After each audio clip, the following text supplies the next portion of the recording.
فرزند زہرا یہ حالات برے ہیں۔ کاشانۂ بصیرت ویب سائٹ، واٹس ایپ اور یوٹیوب چینل پر مشتمل ایک ایسا مکمل پلیٹ فارم جس پر محروم بصارت کے لیے بالخصوص اور تمام افراد کے لیے بالعموم سینکڑوں کی تعداد میں مستند اسلامی کتب دستیاب ہیں۔ لہذا گزارش ہے کہ آپ اپنی ذمہ داری نبھاتے ہوئے کاشانۂ بصیرت کی ویب سائٹ کو وزٹ، واٹس ایپ چینل کو فالو اور یوٹیوب چینل کو سبسکرائب کرنے کے ساتھ ساتھ بیل آئیکن کو پریس کیجیے تاکہ آپ علم کے حصول کے ساتھ ساتھ مذہب اہل بیت کی اشاعت میں بھی اہم کردار ادا کرتے رہیں۔ کاشانۂ بصیرت۔ حالات برے ہیں۔ بسم اللہ الرحمن الرحیم۔ السلام علیکم سامعین، امید ہے آپ سب خیریت سے ہوں گے۔ ہم کاشانۂ بصیرت کے پلیٹ فارم پر حکمات پڑھ رہے ہیں امیر المومنین علی علیہ السلام کی۔ آج کی نشست میں ہم حکمت 129 پڑھیں گے، اور جس کتاب سے ہم پڑھ رہے ہیں اس کا نام ہے کلام امیر المومنین علی علیہ السلام، شرح نہج البلاغہ، تالیف آیت اللہ العظمی ناصر مکارم شیرازی، ترجمہ زیر نگرانی مولانا سید شہنشاہ حسین نقوی، پیشکش باب العلم دارالتحقیق کراچی، مصباح القرآن ٹرسٹ لاہور پاکستان۔ اور اب آئیے ہم سب سے پہلے حکمت 129 کی عربی پڑھتے ہیں۔ وقال علیہ السلام عظم الخالق عندك يصغر المخلوق فی عینک۔ ترجمہ، امام علیہ السلام نے فرمایا، اللہ کی عظمت کا احساس تمہاری نظروں میں کائنات کو حقیر و پست کر دے گا۔ آئیے سامعین، اب ہم شرح و تفسیر پڑھنے سے پہلے اس حکمت کی سند کے بارے میں جانتے ہیں۔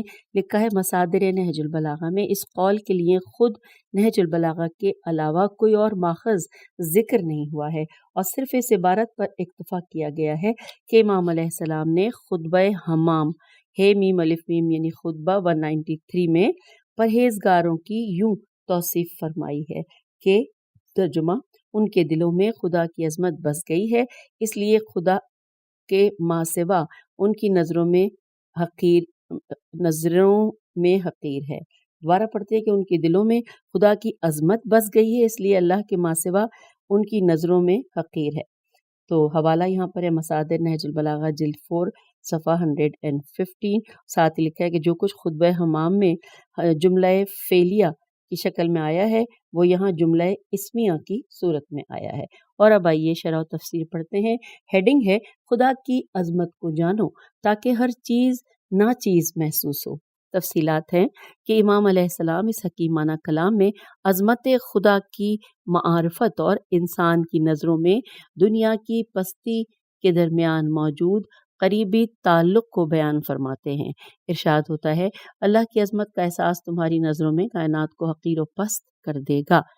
اب لکھا ہے کہ جیسا کہ اس حکیمانہ کلام کی سند کی تفصیل میں بیان ہوا کہ امام علیہ السلام نے خطبہ 193 میں اس ارشاد کو کسی اور پیرائے میں بیان فرمایا ہے، اور اس بات کو پرہیزگاروں کی نمایاں صفات میں سے ایک قرار دیتے ہیں جنہوں نے خدا کی عظمت کو پہچان لیا، اور ماں سوا اللہ کے سب ان کی نگاہ میں حقیر ہے۔ اگر کسی شخص نے اپنا بچپنا کسی ایسے گھر میں گزارا ہو جس میں کوئی حوض ہو، اور جب وہ بڑا ہو جائے تو اسے کسی تالاب کے پاس لے جایا جائے تو وہ اسے بہت بڑا معلوم ہوگا، لیکن اگر وہ کسی سمندر کے کنارے بڑا ہوا ہو اور اسے کسی تالاب کے پاس لے جایا جائے تو وہ اس کی نظروں میں چھوٹا معلوم ہوگا۔ اسی طرح اگر کسی غریب گھرانے کے فرد کو مختصر سی دولت مل جائے تو وہ خود کو بڑا بے نیاز سمجھے گا، اور اس کے برعکس اگر کسی امیر گھرانے کے فرد کو کئی گنا مال و دولت مل جائے تو وہ اسے حقیر سمجھے گا۔ اسی بنا پر جن لوگوں نے خداوند تعالیٰ کی ذات اقدس کو اس کی عظمت کے ساتھ پہچانا ہے، ان کی نگاہوں میں دنیا بھر کی قدرت و سلطنت اور علم و دانش سمندر کے مقابلے میں ایک قطرے کی مانند یا اس سے بھی کم معلوم ہوگا۔ اس بنا پر اگر ہم دنیا میں زہد و تقوی کو اپنانا چاہیں اور دنیا کے مال و دولت اور زرق و برق کو نظر انداز کرنا چاہیں تو ہمیں خدا کی نسبت اپنی معرفت کی سطح کو بلند کرنا ہوگا، کیونکہ عظمت خدا کا قطعی نتیجہ ہماری نظر میں مخلوقات کا حقیر ہونا ہے۔ اس سلسلے میں امیر المومنین علیہ السلام فرماتے ہیں کہ خدا کی قسم اگر 7 اقلیم الف قاف لام یہ میم ان چیزوں سمیت جو آسمان کے نیچے ہیں مجھے دے دیے جائیں کہ میں اللہ کی نافرمانی کرتے ہوئے چیونٹی کے منہ سے جو کا چھلکا چھین لوں تو میں ایسا نہیں کروں گا۔ یہاں پر حوالہ ہے کتاب نہج البلاغہ کے خطبہ 224 کا یہ حصہ، اس سے اقتباس ہم نے پڑھا۔ اب یہاں پہ آخری لائن ہے کہ امام علیہ السلام کا یہ کلام اس بات پر دلالت کرتا ہے کہ آپ علیہ السلام کی نظر میں دنیا کی حیثیت جو کے چھلکے یا درخت کے اس پتے سے بھی کم ہے کہ جو کسی ٹڈے کے منہ میں ہو۔ تو سامعین، بظاہر چھوٹی حکمت دیکھنے میں، اور ظاہر ہے کہ اس کا ترجمہ اور تفسیر بھی جلدی ختم ہو گئی، لیکن کتنی بڑی بات ہے ہم نے سیکھی۔ آئیے اب ہم آپ سے حکمت 129 کے اس پلیٹ فارم سے اجازت چاہتے ہیں۔ اگلی نشست میں آگے چلیں گے، اگلی حکمت پڑھیں گے۔ خدا حافظ۔